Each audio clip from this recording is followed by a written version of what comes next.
본강의를 하도록 하겠습니다.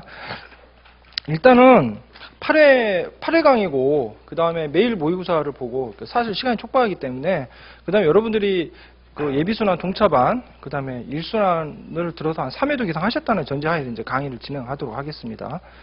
원래는 작년에 2순환 때는 이틀에 한 번씩 시험을 봤거든요. 근데 올해는 학원 측에서 그냥 매일 시험을 좀 봐달라고 요구를 하고 그 다음에 저번에는 12일인가 강의했죠. 그리고 시험도 한 4번인가 5번인가 밖에 안 봤는데 지금은 8회에 그것도 매일 시험 보고 강평도 해야 되고 그러니까 사실 시간이 굉장히 촉박합니다. 그러니까 가급적이면 판사는 자제를 하고 여러분들이 그 형사소송법 이제 어느 정도 공부하셨다는 전제하에서 이제 진도를 좀 빨리 진행하도록 할 테니까요. 만약에 진도를 도저히 못 따라가시겠다 그런 분이 있으면 저한테 개별적으로 말씀하시면 제가 봐도 1순환은 명강이었습니다.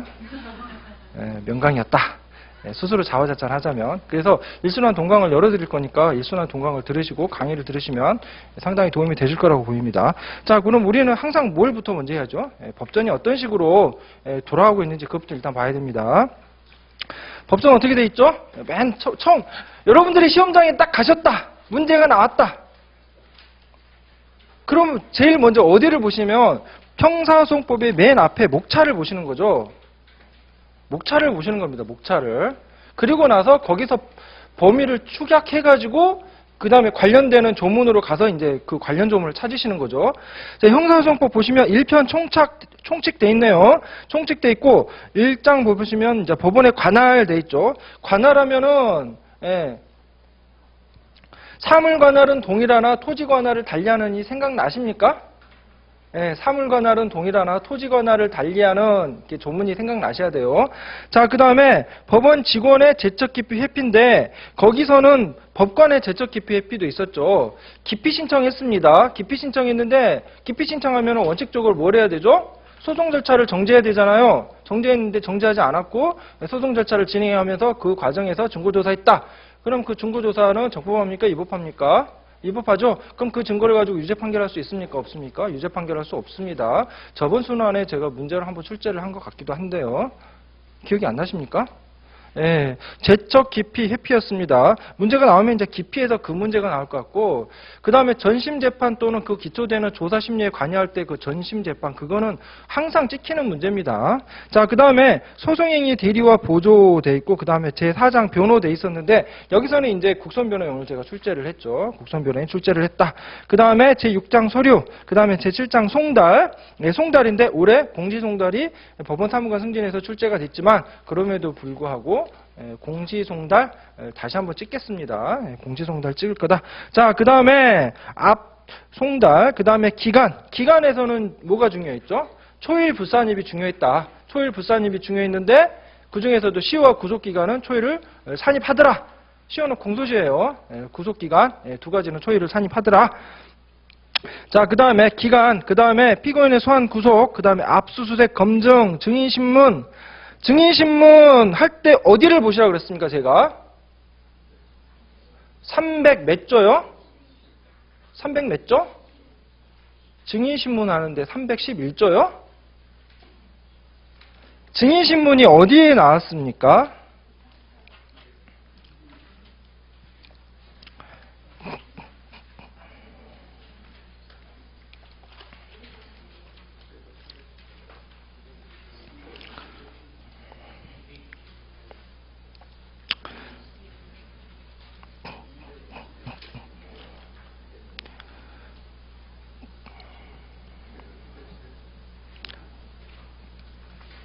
(311조) 가라고 그랬죠, 제가. 311조. 311조 가시면, 아니, 잠깐만요. 지방방송 좀 꺼주세요. 제가 지금 헷갈립니다. 증거보전이나 증인신문 청구 나오면 어디로 가라고 그랬다고요? 보나마나 문제는 뻔해요. 참고인의 진술을 듣고 싶은데 얘가 보나마나 일본으로 가든지 미국으로 가든지 필리핀으로 갈 거예요. 걔 진술을 듣고 싶어 해요. 또는 유일한 목격자가 있는데 피의자 입장에서 얘가 좀 진술을 확보하고 싶어 하는데 얘가 진술을 안 해주든지 아니면 검사 입장에서 듣고 싶어 하고 피의자 입장에서는 참고인으로 하여금 뭔가 자기의 유일한 알바이를 좀 얻고 싶은데 얘가 일본을 가든지 미국을 갈 거야. 검사 입장에서는 얘가 진술을 꼭 필요한데 얘가 진술을 안 하려 그래. 참고인은요, 의무수사이기 때문에 강제로 데려올 수가 없잖아요. 강제로 데려올 수가 없는데 얘를 뭔가를 해가지고 좀 증거를 잡고 싶어. 그러면 어디로 가야 된다고? 311조로 가셔야 된다고요. 그러면 이렇게 하면 공부 다 하는 거죠. 뭐 별거 있습니까? 자, 그 다음에 맨 앞으로 가서요. 맨 앞으로 가서 제12장 증인신문, 그 다음에 감정, 통역, 번역, 뭐 감정, 통역, 번역 넘어가고 증거보전 보셨죠? 증거보전은 딱 그것만 보시면 돼요. 그것만 보시면 돼요. 311조로 가시면 돼요. 311조로. 자, 그리고 소송 비용 잘 납부해야겠죠. 자, 그리고 나서 이게 총칙 파트예요. 총칙 파트. 총칙 파트다. 압수수색 검증 뒤에 수사 파트 있지만 웬만하면 또 앞에 준용할 거다. 그거 보셨고. 자, 그 다음에 1심이죠. 1심에서 수사 있었죠. 의무수사 원칙, 강제수사 예외를 해놓고 나서 그러면서 의무수사 조금 하다가 갑자기 강제수사로 확 넘어갔습니다. 조문은. 그리고서 대인적 강제수사로서 체포구속, 대물적 수사로서 압수수색 검증식으로 이런 식으로 쫙 흘러갔어요. 고소는 주로 어디 파트에서? 거의 뒷파트에 있었습니다. 뒷파트에. 자, 그래서 수사, 공소, 공판에서 공판 준비와 공판 절차. 그 다음에 하이라이트 뭐였냐? 증거였다. 증거였고. 그 다음에 공판 재판 돼 있고 상소, 통칙, 항소할 때 여기서 이제 항소할 때 그 주로 이제 항소 이유서 제출이 문제가 됐죠. 항소 이유서 제출이 문제가 됐는데 결국은 작년에 문제가 출제가 됐잖아요. 일단 그렇게 넘어가시고 그 다음에 특별소송 절차에서는 재심, 비상상고, 약식 절차에서 나올 거라고는 재심하고 약식 절차밖에 없다. 그죠? 그리고 나서 재판 집행 있는데 집행은 잘하면 되겠죠. 우리하고는 아무 상관없습니다. 집행은 그분들이 잘 하실 거예요. 우리는 관심을 꺼두시면 됩니다. 자, 그러면 총칙 파트 가시죠. 1장 총칙. 자, 법원에 관할되어 있고요. 자, 관할에 직권조사 해라. 그 다음에 쭉쭉 넘어가시고 4조 보시면 토지관할되어 있죠. 토지관할은 범죄지, 주소, 고소, 현재지로 한다라고 되어 있는데 적법한 강제한 현재지가 되는 거죠. 적법한 강제한 현재지도. 자, 그 다음에 5조 보시면 토지관할 있고 토지관할을 달리하는 수개의 사건이 관련된 때는 한 개의 사건에 관해 관할권이 있는 법원은 다른 사건까지 관할할 수 있다. 토지관할을 달리하는 수개의 사건이 관련된 때 그러면 관련 사건 병합이잖아요. 관련 사건에서 관련은 몇 조입니까? 11조죠. 11조에서 1인이 범한 수재, 수인이 공동으로 범한 죄, 수인이 동시에 동일 장소에서 범한 죄, 범인 은닉죄, 증거인멸죄, 위증죄, 허위 감정 통역죄 또는 작물에 관한 죄, 그 본범에 관한 죄. 그래서 11조에 관련 사건이 돼 있었다. 자, 그 다음에 6조 가시면은 이 6조가 사물 관할은 동일하나 토지 관할을 달리하는 이었습니다.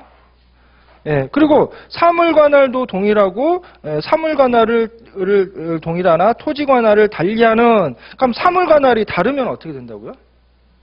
심급 관할은 동일해야 돼요.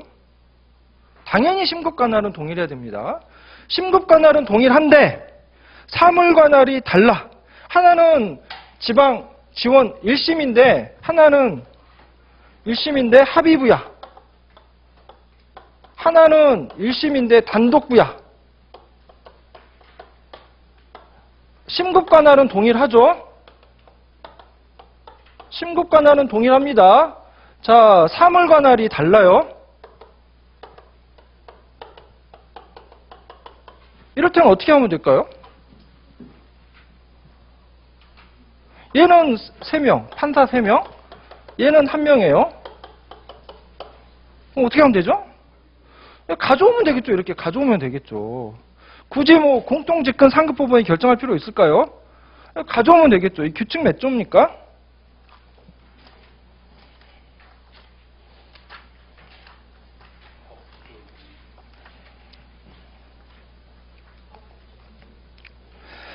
네, 규칙 4조 가시면요. 법 10조 규정은 합의부와 단독 판사에 계속된 사건이 토지 관할을 달리하는 경우에도 이를 적용한다라는 거잖아요. 지금 규칙 4조 가시면. 그죠? 예. 그러면 이 깍지 끼워놓고 법 10조로 가시죠.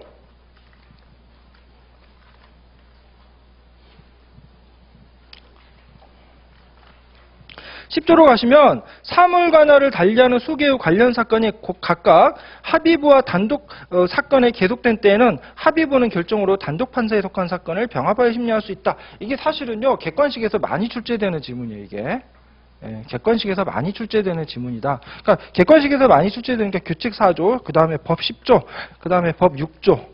요게 많이 출제가 됩니다.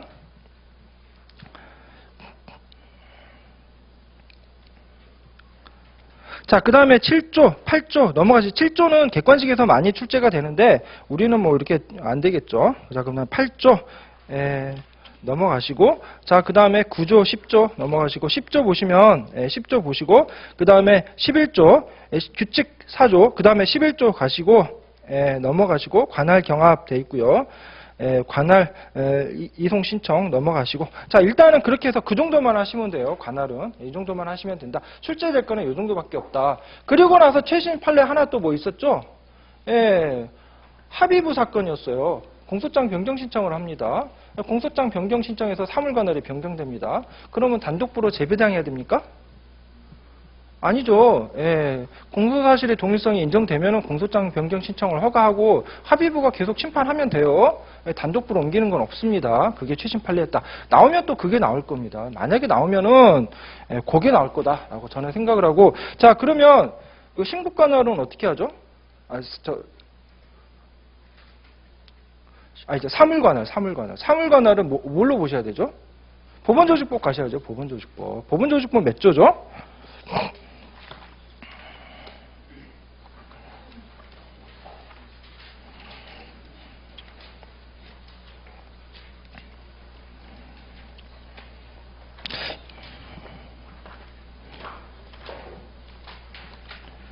무슨 파이널 강의하는 기분이 드는데요.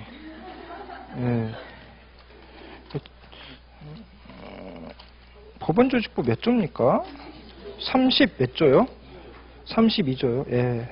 32조 합의부의 심판권 돼 있고요. 그 다음에 32조 1항 3호가 중요하죠. 그래서 사형무기 또는 단기 1년 이상 징역, 이때는 이제 합의부 사건이다라는 거죠. 그러면 이거를 보시려면요, 결과적으로 이 범죄가 뭔지 특정을 하셔야 되고, 거기에 관해서 형법 전문 가셔가지고 여기서 지금 법정형이 뭔지를 보신 다음에 법정형을 일단은 따지셔야죠. 그리고 나서 법원조직법 32조 1항 3호를 가셔가지고 단기 1년 이상이다. 그러면은 합의부 사건이니까. 그러니까 문제를 케이스를 어떻게 푸셔야 된다고요?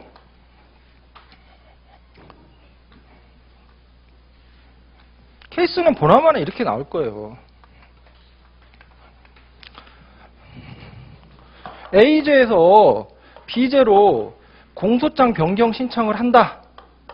변경 신청을 한다.